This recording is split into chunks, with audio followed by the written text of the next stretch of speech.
Hello everyone, welcome to wisdom coaching. और आज का हमारा क्वेश्चन ऑफ द डे है number of chromatids at metaphase is 2 in mitosis and 4 in meiosis, 1 in both mitosis and meiosis, 2 in both mitosis and meiosis, 1 in mitosis and 2 in meiosis। तो देखिए क्या होता है, आप लोग को सेल डिवीजन में ये नहीं पता चल पाता है कि क्रोमोसोम और क्रोमैटिड्स में क्या फर्क है, मियोसिस और माइटोसिस में क्या फर्क है, सेल डिवीजन की अलग अलग स्टेजेस क्या होती हैं। तो आज के इस सेशन में, question of the day session में, हम जो है वो इस पूरी सेल डिवीजन की साइकिल को एक बहुत ब्रीफ में देखेंगे ताकि हम ऐसे क्वेश्चंस जो आते हैं मेटाफेज एनाफेज के बारे में वो सब हम कर सकें। हमारी इस शुरुआत का मतलब यही है कि हम जो है क्वेश्चन ऑफ द डे के थ्रू हर एक क्वेश्चन जो है वो आपको बहुत डिटेल में समझा सके, क्योंकि अक्सर हम YouTube की क्लासेस में जो है वो आपको डिटेल में क्वेश्चन नहीं समझा पाते क्योंकि कई सारे बल्क में क्वेश्चंस कराने होते हैं। तो आज हम ऐसे क्वेश्चंस कैसे करने हैं ये हम देखते हैं और क्या लॉजिक है इसके पीछे का ये देखेंगे। तो सबसे पहले आपको पता है कि जो सेल है उनको मल्टीप्लाई करना होता है, 1 से 2, 2 से 4 ऐसे होना होता है। तो इस सेल डिवीजन के दो तरीके होते हैं।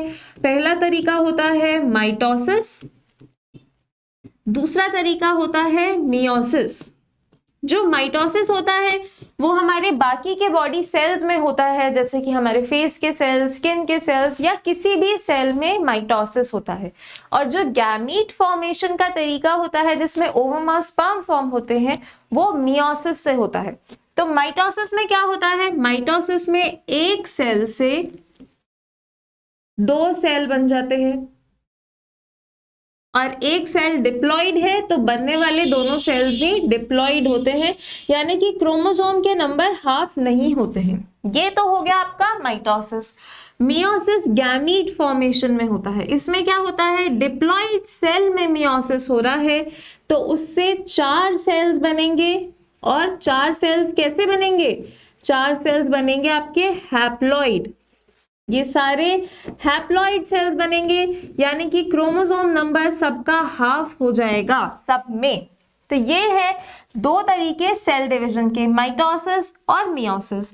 इसके बाद हम देखते हैं माइटोसिस और मियोसिस के बाद देखेंगे कि क्रोमैटिड्स क्या होता है। तो बेसिकली क्या होता है ना, ये जैसे मान लीजिए मैं यहाँ ड्रॉ कर रही हूं, ये मैंने ड्रॉ किया एक क्रोमोसोम। तो एक क्रोमोसोम के आपको लग रहा है कि ये 4 पैर हैं तो 4 क्रोमैटिड्स हैं। मैंने YouTube के सेशन में एक क्वेश्चन लिया था तो बच्चों को ये डाउट था कि नंबर ऑफ क्रोमैटिड्स 4 हैं या 2 हैं। तो इसमें क्या होगा, ये एक क्रोमोसोम में क्रोमैटिड नंबर 1 ये होगा, फर्स्ट क्रोमैटिड ये है और सेकेंड क्रोमैटिड ये है, क्रोमैटिड नंबर 2। यानी कि एक क्रोमोसोम में या तो किसी कंडीशन में एक ही क्रोमैटिड होगा या तो किसी कंडीशन में 2 क्रोमैटिड्स होंगे। 2 से ज्यादा क्रोमैटिड्स किसी भी क्रोमोसोम में किसी भी कंडीशन में नहीं होंगे, याद रखिएगा। अब देखते हैं कि कौन सी ऐसी कंडीशन होगी जिसमें एक क्रोमोसोम में एक ही क्रोमैटिड होगा और कौन सी ऐसी कंडीशन होगी जिसमें एक क्रोमोसोम में 2 क्रोमैटिड होंगे। तो हमारी सेल डिवीजन की 4 फेजेस होती है। पहली होती है प्रोफेज, दूसरी होती है मेटाफेज, तीसरी होती है एनाफेज और चौथी होती है टीलोफेज। दोनों ही माइटोसिस और मियोसिस में ये 4 फेजेस कॉमन होती है। मियोसिस में इन 4 फेजेस की भी और अलग अलग फेजेस होती हैं, पर उसमें हमें नहीं जाना है, हमें सिर्फ यहां तक पढ़ना है। तो क्या होगा, प्रोफेज में सबसे पहले आपको पता है कि हमारा जो नॉर्मल सेल होता है जिसमें क्रोमोसोम्स होते हैं वो ऐसे धागे की फॉर्म में रहते हैं, अनकंडेंस्ड फॉर्म में रहते हैं। प्रोफेज में ये जो धागे की फॉर्म में है ये सिंपल सा कंडेंस हो जाएगा और इसमें इस तरीके से क्रोमोसोम बन जाएगा। मेटाफेज में क्या होगा, मेटाफेज में एक क्रोमोसोम इस तरीके से हो जाएगा।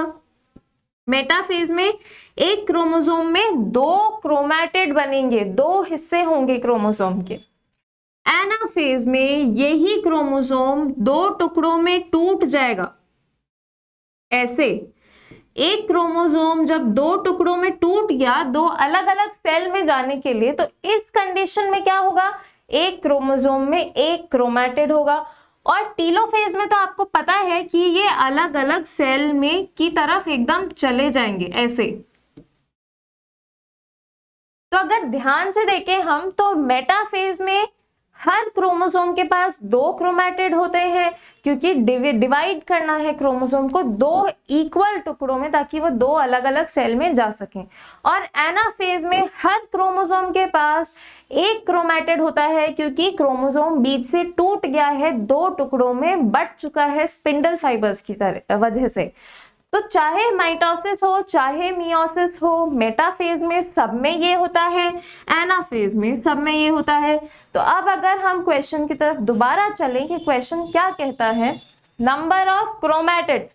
पहले ध्यान से देखिए, क्रोमोसोम पूछा है, क्रोमैटिड्स पूछा है, क्रोमैटिड्स पूछा है। Number of chromatids at metaphase पूछा है, एनाफेज पूछा है, मेटाफेज पूछा है, यानी कि हमें इस पे ध्यान देना है। Are 2 in mitosis, 4 in meiosis। Again मैंने कहा 4 क्रोमैटिड्स नहीं हो सकते, तो फर्स्ट ऑप्शन तो आपका एज इट इज गलत हो गया। Second option 1 in both mitosis and meiosis, तो हमने देखा 1 किस में होता है, मेटाफेज या एनाफेज, एनाफेज में होते हैं, तो सेकेंड ऑप्शन फिर से गलत हो गया। Third option 2 in both mitosis and meiosis, हाँ बिल्कुल ये सही सा लग रहा है थोड़ा। देखते हैं अगला option, 1 in meiosis and 2 in 1 in mitosis and 2 in meiosis, तो बिल्कुल ऑप्शन नंबर 4 गलत है, दोनों में एक जैसा होता है। तो सही आंसर क्या होगा इस क्वेश्चन का, ऑप्शन नंबर सी, माइटोसिस चाहे मियोसिस, मेटाफेज में हर क्रोमोसोम के पास 2 क्रोमैटिड्स होते हैं।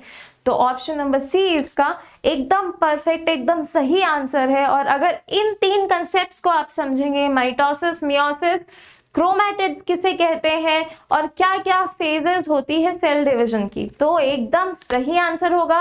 चाहे क्वेश्चन में मेटाफेज पूछे, चाहे एनाफेज पूछे, चाहे माइटोसिस, मियोसिस, चाहे क्रोमैटिड्स या क्रोमोसोम। तो मुझे उम्मीद है कि आप सभी लोगों को ये एक्सप्लेनेशन एकदम टू द पॉइंट समझ आया होगा और अब से ये क्वेश्चंस गलत नहीं होंगे।